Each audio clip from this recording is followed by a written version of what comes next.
YouTuber തൊപ്പിയുണ്ടല്ലോ, അദ്ദേഹത്തെ യൂട്യൂബറുടെ വിഷയത്തിൽ അദ്ദേഹത്തിന് ഫലസ്തീൻ നിലപാട് ചോദിക്കുമ്പോൾ അദ്ദേഹം പെട്ടെന്ന് പറയാണ്, എന്നെ ഫോളോ ചെയ്യുന്നവരിൽ എൻ്റെ സുഹൃത്തുക്കളിൽ ഇസ്രായേലിനെ സപ്പോർട്ട് ചെയ്യുന്നവരുണ്ട്, അതുകൊണ്ട് എനിക്ക് അഭിപ്രായം പറയാൻ പറ്റില്ല എന്നുള്ളത്. സപ്പോർട്ടേഴ്സിൽ കുറേ ഇസ്രായേലി ആൾക്കാരുണ്ട്, അതുകൊണ്ട് എനിക്ക് അതിനകത്ത് നിലപാടെടുക്കാൻ കഴിയില്ല.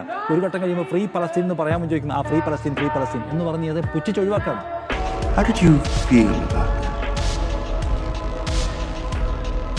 ലോക്കോലും കിക്കിലെല്ലാം സ്ട്രീം ചെയ്ത ടൈം മുതൽ ഉള്ളവർക്കറിയാം. ആ ടൈം നമ്മൾ എത്ര പലസ്തീനെ സപ്പോർട്ട് ചെയ്ത് എത്ര സംസാരിച്ചിട്ടുണ്ട്, എത്ര പൈസ ഡൊണേറ്റ് ചെയ്തിട്ടുണ്ട്. ഈ ഹെയ്റ്റേഴ്സ്, ഈ വീഡിയോ എനിക്കെതിരെ വീഡിയോ ഉണ്ടാക്കി ഇടുന്ന ആൾക്കാരോട് എനിക്ക് പറയാനുള്ളത്, ഇവരെന്താ പറയുന്നത് അറിയോ? ഇവർ മൊത്തം വളച്ചൊടിക്കുകയാണ് കാര്യങ്ങൾ.